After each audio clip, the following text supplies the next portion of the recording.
Nós, historiadores e historiadoras, a gente prefere trabalhar com processos encerrados. É sempre mais fácil. Como é o processo encerrado? Você tem um processo, por exemplo, como o processo do 7 de setembro. 7 de setembro não começou no 7 de setembro às margens do Ipiranga, começou muito antes. Podemos falar da Revolta dos Malês, sei lá, onde você quiser voltar. Bahia. Revolta de Pernambuco. E não terminou também no 7 de setembro de 1822. A gente pode ir até a Confederação do Equador, com o Padre Feijó.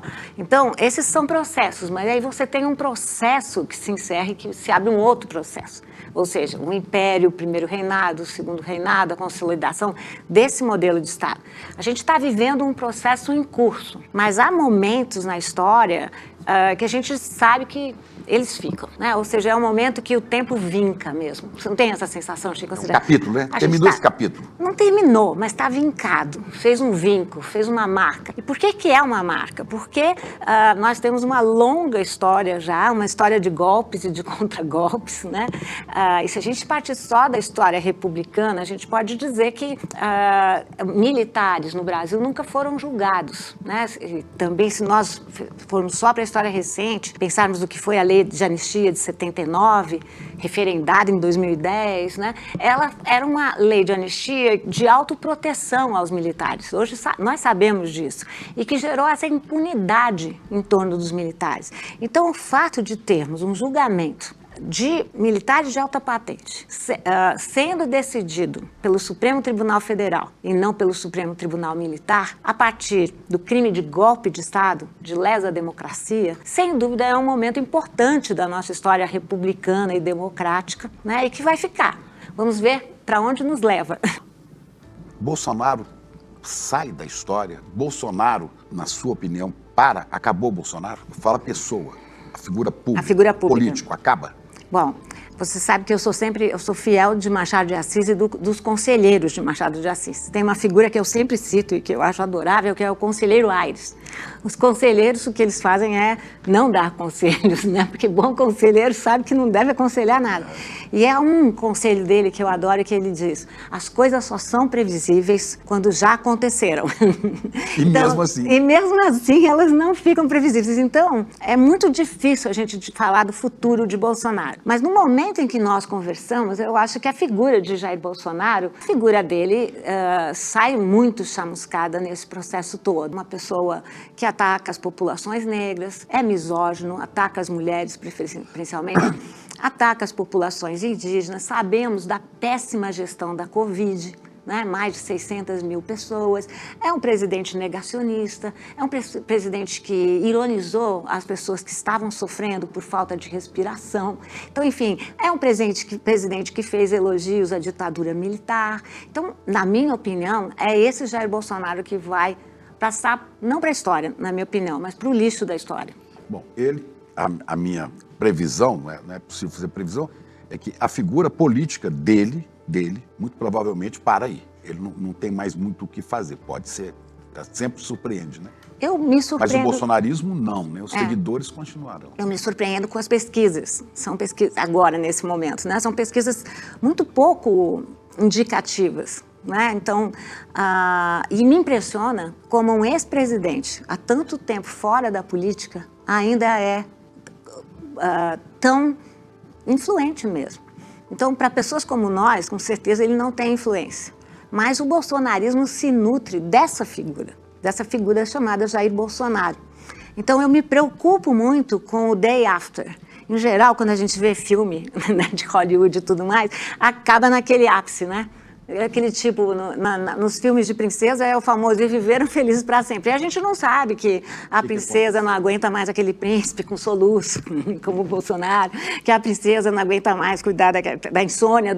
A gente não sabe. E na história a gente faz isso. O jornalismo também faz isso às vezes, né? Agora é a página virada, né? Não tem página virada, Chico. Essa que é a verdade, né? E eu acho que a gente dá mais complexidade para a história contemporânea, para a história do presente, se a gente entender que essas não são pessoas que saem totalmente do nosso radar. Eu não acho que ele vai sair. Talvez aqui a gente vai ter uma pequena que, não conflito, mas uma pequena desavença, porque penso que Jair Bolsonaro vai continuar fazendo barulho, como seu filho, Eduardo Bolsonaro, que é essa figura inacreditável que está nos Estados Unidos e que alega que precisa receber o seu salário como deputado no exterior, né? Ou seja, ele alega que ele é um embaixador. Essas pessoas, para nós, são pessoas desprezíveis, mas elas continuam a ter muito impacto num certo imaginário popular. Bolsonaro, a gente tem que considerar que a eleição de Bolsonaro é a primeira feita com rede social. Isso eu acho que é muito impressionante, né? Até um tempo, agora nós estamos na frente, né? Mas até um tempo atrás, nós estávamos sempre 2 anos atrás dos Estados Unidos, né? Ou seja, Trump era eleito, Bolsonaro era eleito.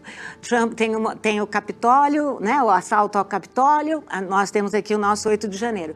Acho que agora, ainda bem, estamos na frente, né? Os Estados Unidos nunca julgou Donald Trump, ao contrário, né? Elegeu, né? Mas a gente tem que entender algumas coisas. Primeiro, o jogo sujo de tirar o principal concorrente de Jair Bolsonaro da eleição, caso de Luiz Inácio Lula da Silva. Também não se pode esquecer a história cheia de acaso. Então vamos falar, o acidente de Bolsonaro, lembra? O elevou de uma maneira, fez a história, de novo, a gente não falava quando a história vinca, fez a história vincar, porque ele imediatamente virou o quê? Ele era um até a facada, Ele era um até a facada. Depois da facada, ele virou Marte. Imagem que ele até hoje manipula. Você diz que eu gosto de usar imagens, eu gosto muito, e eu analisei muito como ele manipula essa imagem de mártir da nação. Então, o que aconteceu é que o martírio de Jair Messias Bolsonaro... Messias, tem uma foto dele que circulou na internet, né?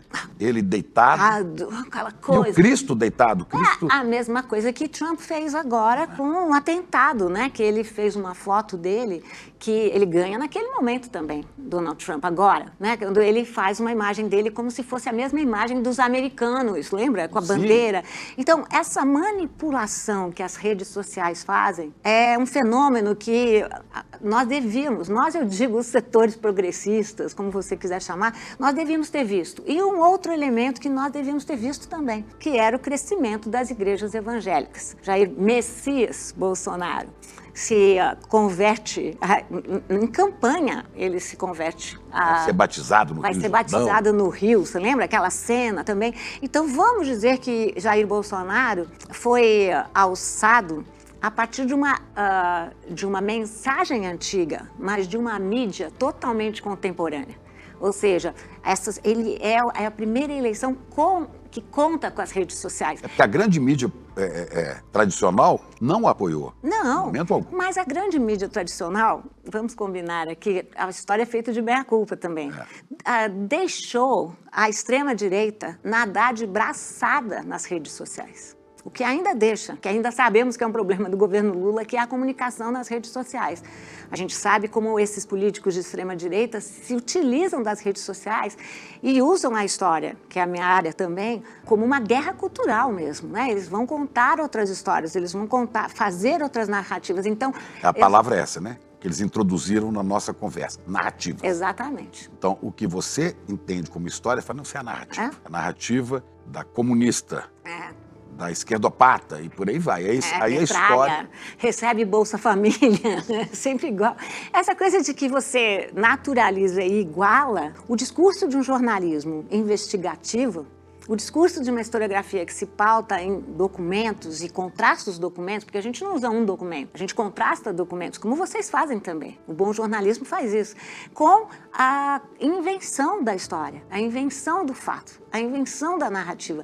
Quer dizer, e o grupo que cercava Jair Bolsonaro e Jair Bolsonaro, eles se valeram dessa forma moderna, entre muitas aspas, de fazer política, e deu no que deu.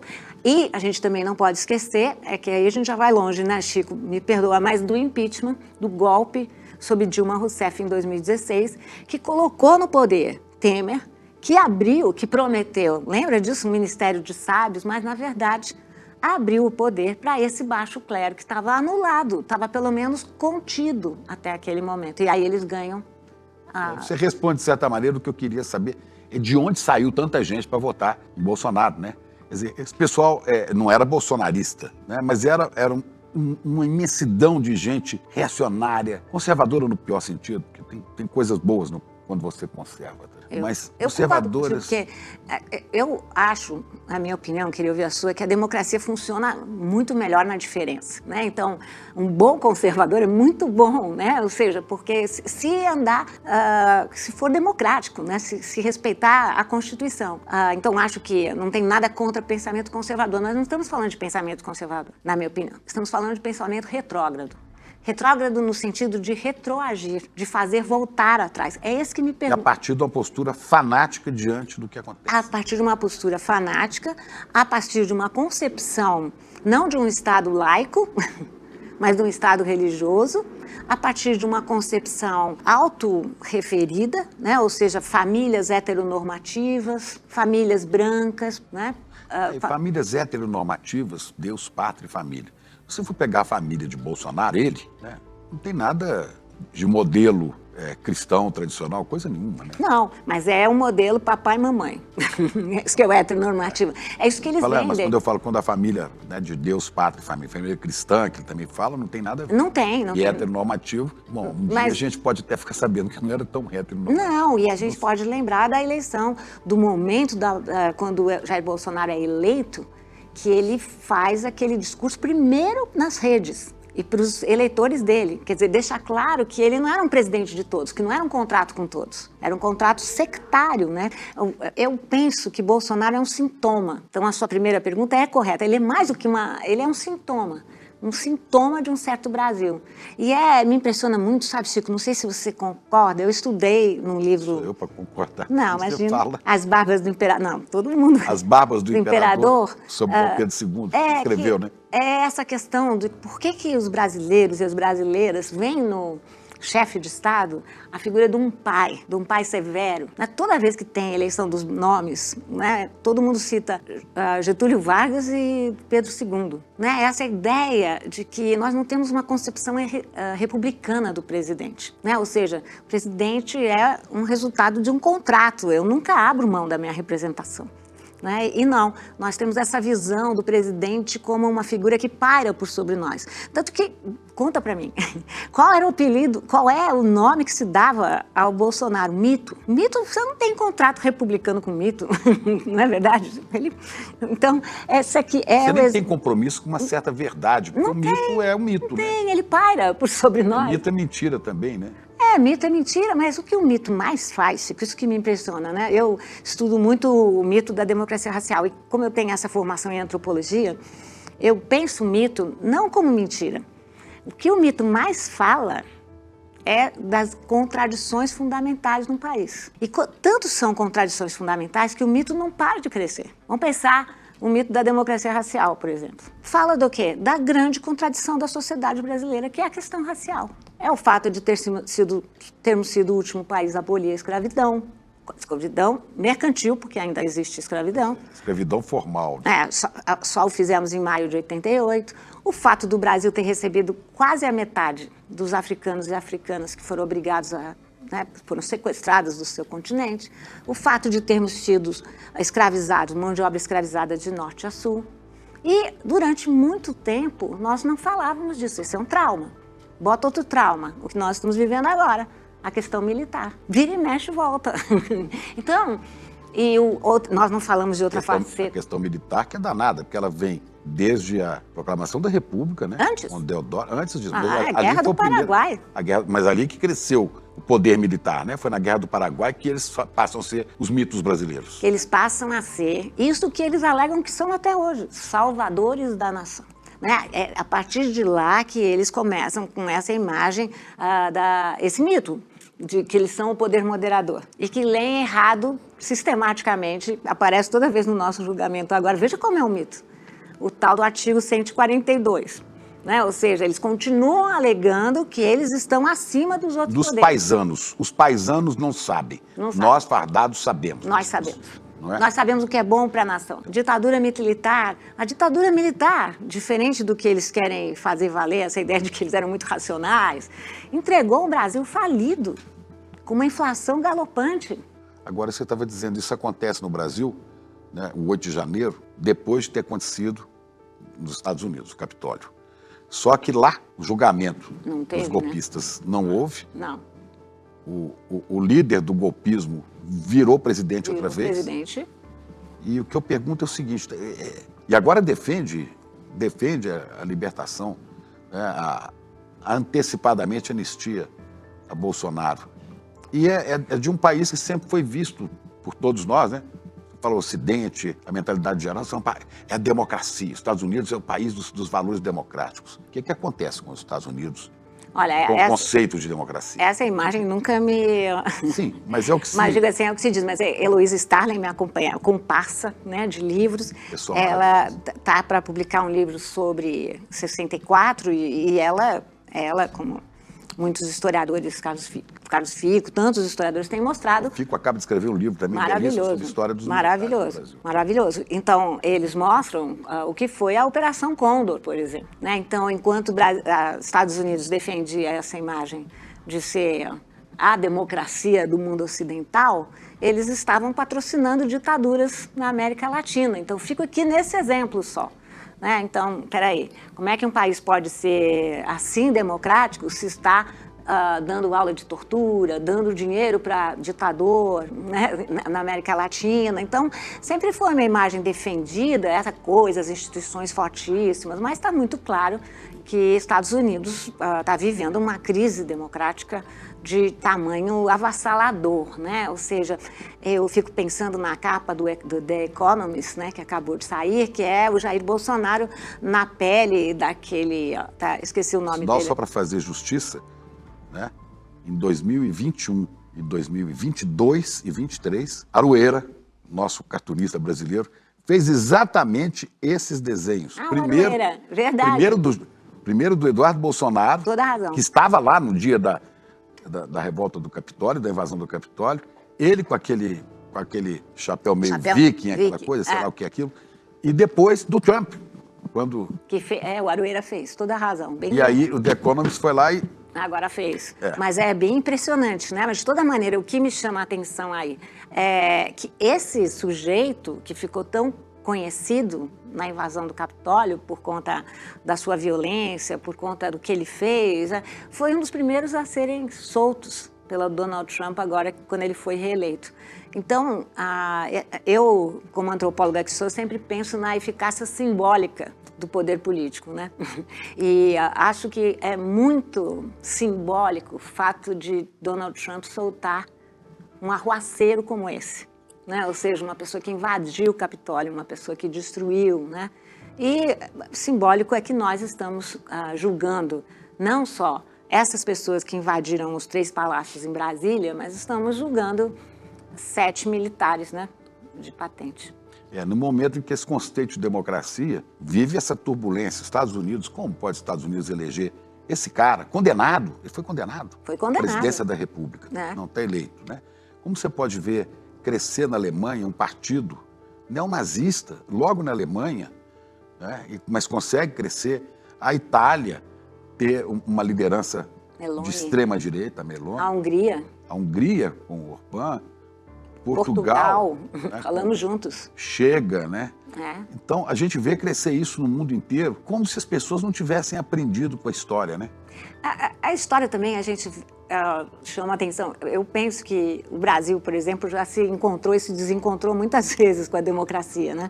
E acho também que a história tem um lado de cíclica, não previsível, mas de cíclica. Então, a gente sabe que essa alternância no poder acontece, né? Ou seja, logo depois de Weimar, vem toda... que Weimar foi um grande experimento, né? Um grande experimento político, mas também na área dos costumes, na área social, de gênero. E logo depois você vem o crescimento do nazismo na Alemanha, né? Então, esses são movimentos pendulares que a gente pode ver na história. Mas é muito impressionante esse crescimento dessa direita radical e retrógrada, né? Ou seja... Não será porque vem uma geração que não viveu e não olhou para o passado? Então, essa geração só teve essa experiência? Sempre assim. Então, por exemplo, por isso que eu acho que a função do historiador e do jornalista também é tão importante, né? Há um historiador que eu gosto muito, inglês, que se chama Peter Burke, que ele fala que a função da história é dar um recado, né? Ou seja, que é aquela pessoa, a figura do recado, ele te retira da figura do bibliotecário que tem que te avisar que você não tem nem mais isso, né? Mas que você está com o livro... No dia que você ia à biblioteca, né? No dia que a gente ia, que você está com o livro atrasado, que você tem que entregar o livro, essa que é a figura, né? E essa história, esse papel, né, de dar um recado, de lembrar, de não esquecer, é muito importante. No Brasil, por exemplo, você tem aí uma geração que não viveu a ditadura militar, então que questiona mesmo. Acha que, não, eles estão contando, não foi desse jeito, imagina. Aí vem o Ainda Estou Aqui, o filme. E faz esse sucesso todo. E dá essa lembrança. Olha. E dá essa lembrança. Então, eu acho que o cinema nacional tem feito isso com grande galhardia. Eu acho que o cinema nacional está em grande fase, eu tenho acompanhado. Mas os jornalistas, historiadores, cientistas políticos, quer dizer, essa função de lembrar, né, que é uma função tão importante, né? A memória é uma função republicana, né?